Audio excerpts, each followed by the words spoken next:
coming, and welcome to this talk on big data. I place there opportunities and concerns. For this talk, my goals are the following. Okay?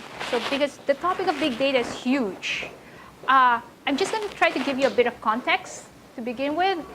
And really what I want to do is focus on the science and technology of it, and really ask you to think about the problem with using big data is not really about using data per se, but really asking questions that you want answered. And there's a good chance that data could probably help you answer that question as well. And so then from that, the idea is learn from data. Okay? But at the same time, whenever we work with data, we should never lose sight of its implication on society. Never lose that context. So usually our goals will be, use data to make things better, allow things to work better, make interactions better. And there are shared responsibilities when it comes to people who handle the data and collect them and use them and reuse them. And there's one topic that's really close to my heart, and it's open data. So open data is another idea that's being pushed right after big data. You have this consortium and actually this group that says push for open data. It should be open data as a public good. And then finally, I'll try to tackle things like rights, privacy, and security. So let's start with a bit of context. So this one you're very familiar with. Your flash drive is, it's definitely not 1 gigabyte. You probably have in your pocket something like 8, 16, or 32 gig, or maybe even 64. But still, it's at the roughly in the gigabyte level. And your hard drives, some of you might still have the half a terabyte, 500 gigabytes. But usually 1 terabyte on desktops is pretty much standard nowadays. And the thing is, if I do that, so 1 terabyte is 1,000 gigabytes. And if I multiply that, 1,000 terabytes or 1,000 of those hard drives would be 1 petabyte. And I multiply that again, I get 1 exabyte. And if I multiply that by 1,000 again, I get a zettabyte. So in 2016, it's been estimated that the world produced 16.1 zettabyte of data. How big is that? That's essentially 16 billion of those 1 terabyte drives. So even if you say divided, 4 terabytes is popular now, it's still 1 billion over 4. Okay? So it's huge. And it's forecast that the global data sphere will grow to 163 zettabyte by 2025. So when you say, okay, what do we mean by big data? Part of it is that because there's this huge data revolution, digital revolution that happened when we started storing our data from analog to digital. You do know a bunch of the analog storage. Your photos that's printed is analog. But now a lot of your photos are digital. So that shift from analog to digital happened during our time. So in other words, it's in our lifetime that the capacity to acquire, store, manipulate, and instantaneously transmit vast and complex data volumes has happened. In fact, if you think about it, back in 2009 when they sequenced the Human Genome Project, it actually costs that much. Okay? And 5 years later, they've actually reached the level of it being $1,000. So there's this huge jump, okay, in the technology that has, reached us, that has come about, and therefore it's not just the capacity to acquire, store, okay. It means you just kept your, all your photos in that hard drive and stuck it inside your baul. It's not that. It's you posted it on, Instagram, you posted it in Snapchat or whatever, and these things start to get processed. So in 2014, for example, this infographic tells you what happens in every minute of the day in 2014. So things like Google received 4 million search in a minute. Okay? Or WhatsApp users share 347,222 photos. So it's on the average. So Instagram users posted 216,000 new photos, and Pinterest users, that many. And they update this every year. Okay, so it's called Data Never Sleeps. So if you want to Google that. And in a matter of 4 years, a bunch of those things have disappeared, and there are new, players. So you have your Snapchat, your Giphy, and your Instagram still there, but things are in flux. Okay, so the thing is, for everything that you do, or for example, Netflix users stream over 97,000 hours of video.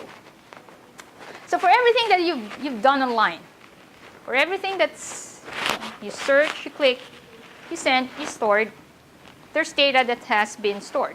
And it's not just the data that's, the picture itself. It's what size it is, what kind of a camera that you use, who interacted with your photo, how many people liked it, did you delete it later? Everything is logged, essentially. Okay? If I send a tweet, did I delete it afterwards? Or people said, retweet, or not. Okay? So all those things, they're recorded. So every transaction, okay, yield data. Transactions yield data. You email, you listen to music, Spotify, Apple Music, and so on. Those are recorded. Yeah, Beat has been bought by Apple since then. But anyway, so some of these have disappeared. So Twitter, Facebook, LinkedIn, and of course Waze. Everything collects data. In many cases, if it's a free service, know this, you're the product. Okay? You're the product. Knowing you is the product. Okay? And then there are, of course, companies that evolve because they need to match customer wants and needs, more of customer, aspirations sometimes. So things like Lazada, Alibaba, Amazon.com sell you something. So they try to match sellers with buyers. And it's not just sellers with buyers, goods. Okay? It figures out what you might want, not even what you really need now, but suddenly you might click, "Oy, the price is right, I will buy this." Okay? Or for example, Uber, Lyft, and Grab would say, okay, let me try to put the drivers here by putting a surge factor because there are going to be more passengers in this area. So they produce data when you ride as well as when they try to incentivize drivers. So Airbnb is essentially matches apartment owners with renters. Well, short-term renters. So a lot of business success stories actually are driven by innovation, and a lot of those innovations are driven by data. Okay? So our increasingly networked world produce big data.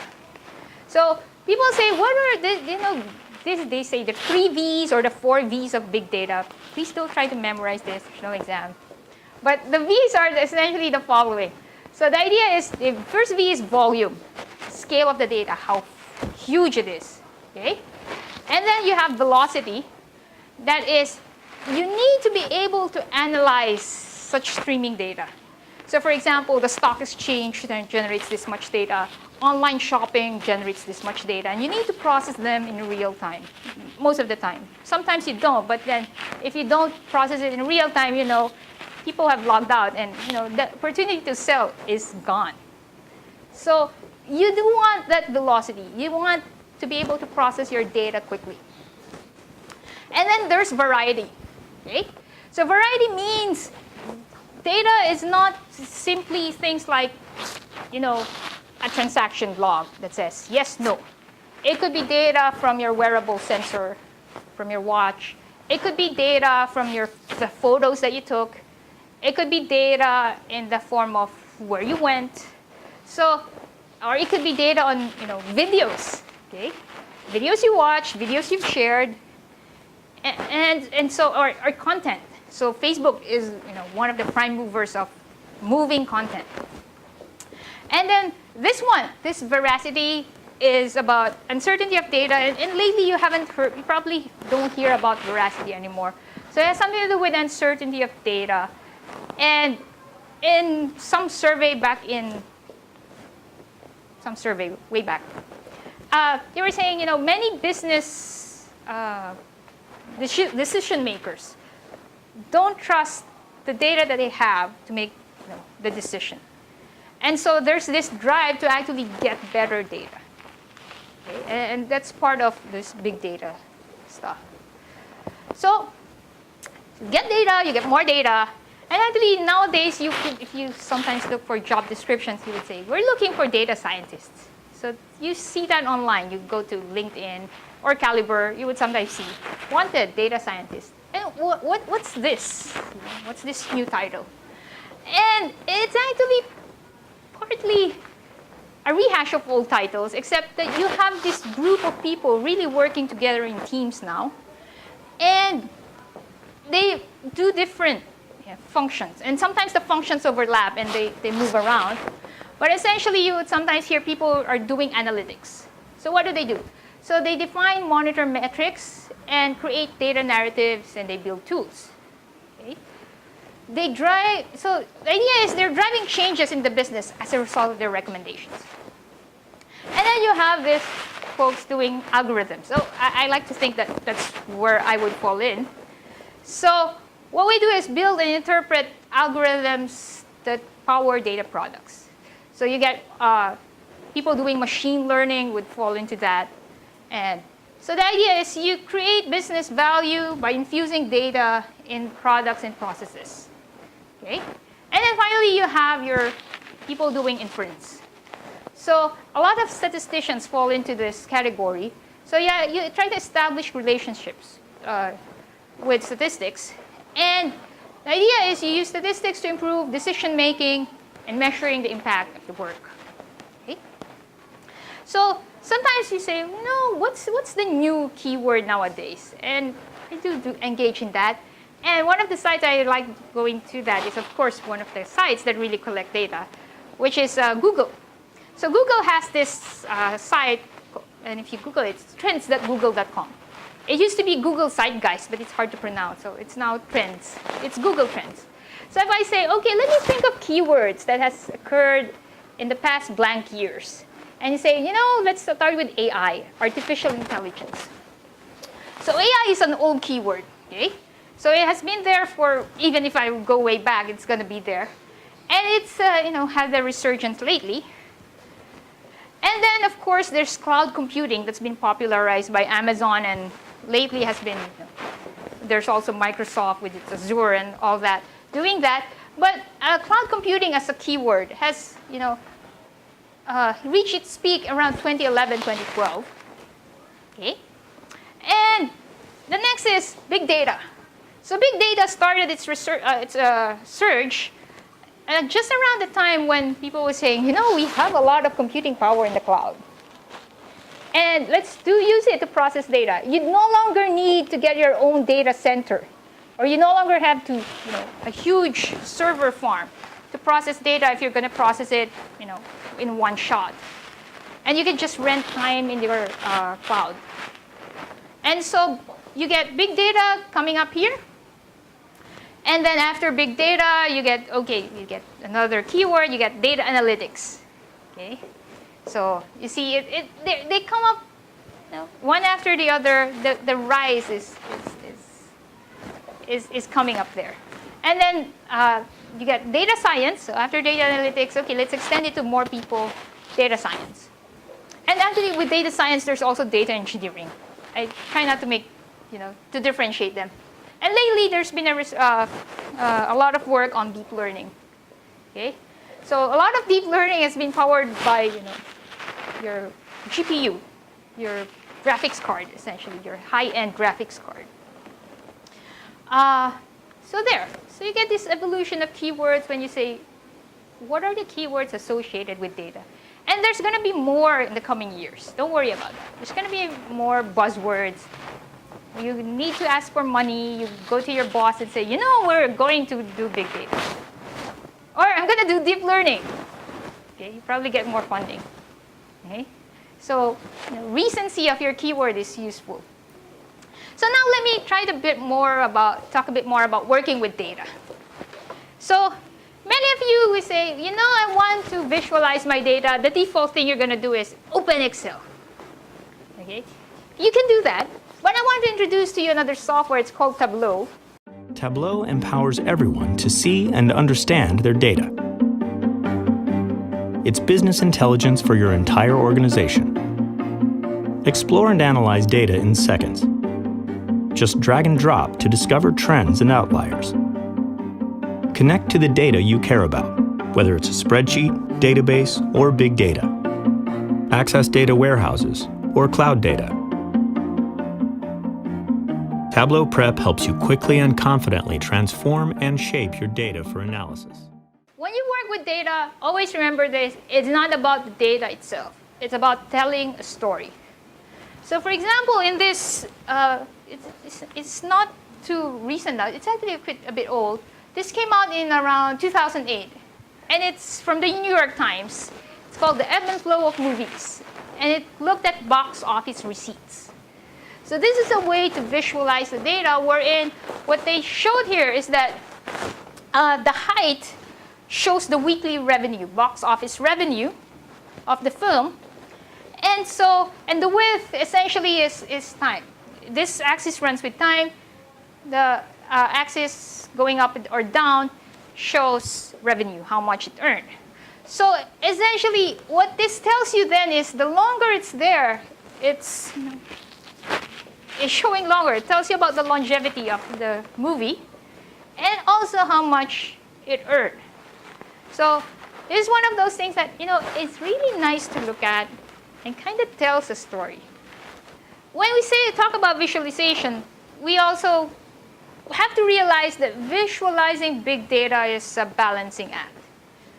Because if it's big data, if you say, okay, let me show, some of you have worked in Excel trying to plot some things, and everything just looks like a bunch of messy lines. And the same thing happens if you have big data. So you have to start thinking, what kind of processing do I want to do? What do I really want to know? So those are questions that have to be asked each time. So often you have to do a lot of processing to understand data. And when people say you have bad data, it's not because it's wrong data. It's more of it's noisy data. And almost always you have to process it. So a lot of tools have been developed to do this. But it's there. It's something people have to be aware of. Okay? And there's also a huge amount of unstructured data. For example, photos, natural language. And in fact, machine learning is often used to find meaningful relations. So things like, what's behind Alexa? Okay, if you've seen the ads of Alexa, it's like, how come it understands my spoken words quite clearly? Or Siri, hey Siri, set the timer for 15 seconds. And it understands what I said. So a lot of this, a lot of the computing power that used to be something that you'd need a huge computer to do, sometimes it's already on your phone. Okay? Believe it or not, many phones have the power, are even better equipped than a huge computer 10 years ago. Okay? So it's that. It probably has, your phone probably has more RAM than my computer, my desktop 10 years ago. So it has the power. And so you can imagine how much processing can be done by a device this small. Okay? And therefore could understand what I'm saying.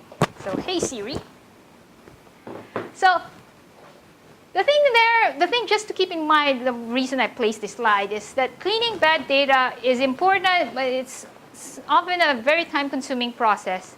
And a bunch of these time-consuming process is not really done on your phone, but a lot of this may have been pre-processed in some way in some data center, and the weights or associated numbers that are needed have already been programmed into your phone or into the app in your phone. Okay, but talking about data and say it's all bad, no, it's not. There's actually also moves towards making interoperable data. So you say things like the semantic web. And it's not so popular nowadays. People, when they say semantic web, it's like, what? And even then, it was also at the back of my mind, what is this semantic web? But the idea, one of these things is that it's the notion of linked data. So sometimes you would see various databases having different flags or different IDs, indices for the same thing. And so there are moves to make those data linked so that you can make them interoperable. Because the moment you know that this thing is in this database named this, in another database named that, and the moment you create the link, you have a much more powerful database.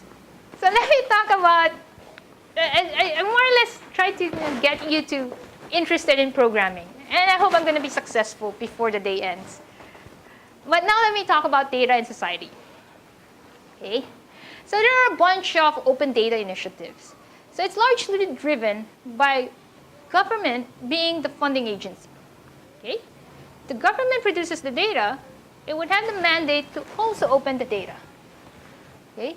So, and the idea is, part of it is also about transparency. Okay? So data, the United States has that, data.gov, we have that, we have data.gov.ph. The EU has that, so you have your EU Open Data Portal. So the main idea is, okay, help you with stuff. Okay? If data is going to be given to you for free, make use of it. But there are certain caveats when we say open data. Okay? Simply making data accessible is not enough. Okay? So a few years back, okay, that's really 3 years back, the FEU released the atlas of the Valley Fault System in Greater Metro Manila. And it was in PDF. Okay? So there was an outcry, well, not a very big one, small one, as to why was it released in PDF. PDF is nice for printing. It gives you a perfect, perfectly accurate printout of whatever the data is. However, it's very hard to process. It's essentially a picture. Okay? So if I want to say, okay, give me the shape, it's not going to give me the shape. Okay? It's not in an appropriate format. It's not just that the data is there. It's not in a data that I can process. So in other words, when people would actually say open data, it actually means the following. Number one, you should be able to discover it. Second, it's accessible. And this is where that PDF version failed. Because you cannot electronically import or access it. You can print it. You can say, I can open it. But I cannot access the underlying data. If I say, okay, give me the shapefile, give me the elevation, give me that, the different stuff there, where exactly does the line traverse? So if I say, okay, does it intersect my house? I have to look at the map and say, okay, where's my house? But I cannot do the measurement wherein I know the latitude and longitude of where my place is. I know where the lines, where the points on the valley fault system lie. And I can say, okay, it's this far from this point, from this line, etc. It's not that accessible. And then it has to be intelligible. Okay? Does it have enough background information to determine their relevance? Okay? Sometimes, data is there, but I don't know whether I should. It's the one that I need. Okay? So sometimes you see a lot of portals that has, there's a bunch of data. And you look at it and say, I have no idea what's in there. You just see a bunch of numbers. So you need more information beyond the bunch of numbers. Okay? And it's accessible. I can determine the data quality or biases built into the data. Okay? I say, this is how it was gathered. I remember there was one time. I think it was Dr. Punang Bayan of FEUVOX, who used to be in FEUVOX, who was telling this story about how it's important to know where the rain gauge was placed. It's like there was this weird data that they were getting that it's raining so hard in this area, but areas around it, it's not so bad. And so when you look at the place, it's like, okay, you placed it at the location wherein it's actually getting the runoff from the roof or something like that. So it's like, knowing that kind of information placed there, it's useful. Or, who gathered it? How was it gathered? How long? Do they visit it regularly or what? Who's maintaining it? Okay. And finally, it's usable. You get informative metadata. So metadata is the data about the data. Okay. So if there was data processing done to derive the data set. So this is you often see this when you have satellite data. So if data processing was done, because it's noisy, we were talking about earlier how real data tends to be noisy. So usually data gets processed, and therefore you want to say, okay, this is how it was processed. Sometimes you would see this is the relevant code, and that's something you want. Okay, so all this, the main idea is actually consistent with the main idea in science, that you should be able to replicate stuff, replicate the experiment. Okay, now let me talk about open data as a public good. So this article actually came out in Feb of 2017. So this is the title. This came out in PNAS. Okay, it's satellite-based assessment of yield variation and its determinant in smallholder African systems. So essentially, it's a satellite picture. Okay, so you do remote sensing, and the main idea is you figure out what's the product yield of the crops in a certain area. Okay. So imagine, so this is in Africa. Imagine you can do this, actually, and you can do this here. And you say, the yield in this area is this much. This is what happened after it rained so much. You get your satellite picture again. Or this is what happened after there was prolonged drought. And you can start imagining, yes, sure, the paper gave me that data. Used that data and analyzed stuff. But if that data set behind it is open, okay, in the sense that I can reuse it, I'm another scientist looking at it, then there may be other questions that I want to ask that data can answer, that data set can answer. So let me give something closer to home. So this, probably some of you have tried Sakai PH. What jeep should I take if I'm going from A to B? And Sakai PH actually came about because of a contest that was run by DOTC then, DOTR now, in cooperation with World Bank, etc. And they collected this data set called your GTFS. Essentially, it's the routes of all jeeps. Okay? The routes of all the jeeps in Metro Manila. And they posted it online. Well, actually, they posted it as a part of the contest, so you have to sign up and all that. But the main idea is, they had the data, they opened it up, and now you have an app like this. So you can see the multiplier effect of opening up the data set. Okay? It enables useful stuff, useful apps. Okay? So if you can imagine what would have happened if they just placed it in the library of the OTC. It's just there forever. It's not useful. You won't have Sakai PH. When you have to go somewhere, you say, oh, I don't know how to get there, I'll ride a taxi. Okay? So open data as a public good is important. So it's one of those things we'd like to think about. Okay? But there are boundaries to openness. Okay? At the heart of everything, always remember you want to protect the privacy of a person. It's part of what we should have. We have a right to privacy. So personal data should be secured. And we actually have a law on that. It's the Data Privacy Act. Okay? And there are, of course, other ethical concerns. Okay? So this is very important. Data sets containing personal information should be processed to protect the privacy of individuals. Sometimes people say, it's easy. I'll just remove your name. That doesn't mean it's not personally identifiable. So there have been research in the past where it's actually been figured out who you are, even if your name wasn't there. there are moral obligation and sensitive information. And this is where, you say, I can handle data. So medtech, social scientists, etc. The moment you have to interact with someone and collect their data, patient data, for example, blood type, or if someone has AIDS, things like that, get encoded somewhere. Okay? And sometimes, you in the social sciences, they have a study sometimes wherein you say, this study is about drug addiction. And so they would naturally interview people who are addicted. And therefore, there's this implied trust, okay? That I'm talking to you, but this is the extent that you're going to reveal what you've learned. You're learning insights from this interview. You're not supposed to reveal who I am. You're not supposed to reveal other stuff that's beyond the scope of what I've agreed to. And so those things should be kept in mind when you say, let's open the data.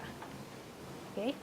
And I mention this not just because in the context of the Philippines, but because this has happened abroad, wherein there was this drive to open the data set. And one of the things, in fact, this is one of those results that resulted, I think, from something similar to an FOI, so Freedom of Information. The study was publicly funded, and someone demanded, release the data. And the thing is, the data set included names. And so that was really, really bad because it would destroy the trust that was there between the interviewer and the interviewee. So those things, keep those in mind. Sometimes the thing to do is do not store the data. Sometimes you should not store the data. Okay? Trust matters. And then there's this thing that has to be sometimes recognized, wherein there's going to be an imbalance of power or capability to reuse data. A group, for example, you have a collaboration, one group is better funded than the other, then there's a good chance that the first group would be able to capitalize on the data more than the other if it were no strings attached, just reuse at will. And sometimes you want to be able to protect those who have done a lot of, exerted a lot of effort to get the data, and it shouldn't go beyond a single line of credit. So those things have to be recognized. Okay? So moving forward, so the idea is, yes, I want open data. I want to think of the common good. Also, think about doing no harm. Okay? So what would happen if you have insufficient safeguards from external threats? So this is what happened to Comelec data back in 2016, which was leaked by hackers. So one of the first things that was announced then was, it was the Comelec website was just defaced. And Comelec people were saying, it's nothing. It was just defaced, blah, blah, blah. And then a few days later, it came out that the entire Comelec records of registered voters was actually stolen. Okay? And those could have dire implications. Why? Well, for those who live in the Philippines, pretty much, what do you put in your voter's registration? Your name, your address, your birthday. It's pretty straightforward to figure out who else lives with you or within the neighborhood because your barangay is there and your address is there. But if you were an overseas voter, it actually also included your biometric data. Okay? And that's one of those things that, I can move address, but I cannot change my fingerprint. Okay? The risk to identity theft actually went up because of this stolen data set. In fact, banks started to implement measures to ask questions beyond the usual, what's your name and what's your mother's maiden name? Because then it's already known by then that pretty much that data set could have already been compromised and was actually already compromised. So you had to ask more security questions. In more recent times, those who order online would have noticed that Jollibee went offline, Wendy's went offline, Chowking went offline, Greenwich went offline. And that's because the Data Privacy Commission informed the website to shut it, the companies to shut down their websites because they were leaking data. I say, I just ordered. Yeah, it seems innocuous enough. But still, that would include your name, your address, your contact number, and of course your food preference. The food preference might not be useful, but some people would like to see that. But then your name, address, and contact number is actually significant. Okay? Someone could fish, essentially figure out who you are, or try to get your bank account. Say, blah blah blah, call blah blah blah. Hi, I'm from BDO. We need to confirm your password. And you say, what's your password? Okay. So it might be, it's a cold calling thing, but it's one of those things you need to be aware of. You lose your data, there's a chance, okay? You could lose more. The thing is, data breaches actually happen every day, and there are actually sites wherein you can check if you've been pawned. One of them is called, Have I Been Pawned? So you can actually go there and type your email address, and you can check. My spam email address actually says it has been pawned 5 times, but it's okay. Everyone attempts to use my email address. It's a cute one, so it's like people use it as a default, even if it's not their address. So safeguarding data is a serious challenge. It's in fact an entire business model. Okay? And on our home front, you think about it, there's actually something that's happening soon. Okay? So the National ID Law was actually signed on August 6th. And this would be what's covered by the National ID Law. Okay? So in that ID that's going to be given, you would have your full name, sex, date of birth, place of birth, blood type, address, whether you're a Filipino or resident alien, and the rest are optional. But it would also include your biometric data, including a front-facing photo, a full set of your fingerprints, your iris scan, and other identifiable features. So something to think about. So what are the advantages and disadvantages of having a national ID system? Think about it. There are actually advantages, and there are actually also disadvantages. Okay? The disadvantage is always about privacy risk. Okay? The risk of losing the data. But then there are other things that you could gain, by having a single ID. If you look at your wallet and say, how many IDs do I have? It's like, okay. So there are advantages to it. If you go claim your SSS, your Medicare, not Medicare, PhilHealth, etc. Again, looking at the big picture, when we deal with data, or when you deal with data, or when you want to look at the big picture, the first thing to ask is, what issues do I want to know more about? As in, what do you want to know? So ask relevant questions, and understand the problem thoroughly, and find out what's already known. So if you're a researcher, your usual go-to would be figuring out what publications are already out there. So you check Google Scholar. If it's about an invention, you check the patents search. And then, even as you walk around, keep an eye out. Okay? Is data already being gathered and just not being used? So, and my favorite example is data is being gathered all over the Philippines because there's a bunch of CCTV cameras all over the country. And they're just not being used. Of course, some people would say, I don't want a big brother around, so I don't want them used at all. But, there's a lot of data that's being collected. Or, for example, the parking lots. Each time the bar goes up and down, that's data collected. Or every time you send a text or load, or you actually just move around, data is collected on your movement. And if aggregated, that could actually inform us of how people move around and probably improve the transit system in the country. Because if we know, from A to B, there are actually a lot of people going from A to B, but our jeepney routes are going from A to C to then C to B, and there are 2 of them, then it would kind of make sense to start creating a route that just goes from A to B. Okay? So if the data becomes available, if it's there, it can be processed, it would be useful. Okay? And you have to make models, and then ask, can the models be validated? And if the data is not available, can measurements be done, and how expensive would it be? But always, always, always be mindful of personal privacy. So those things we've done. Thank you.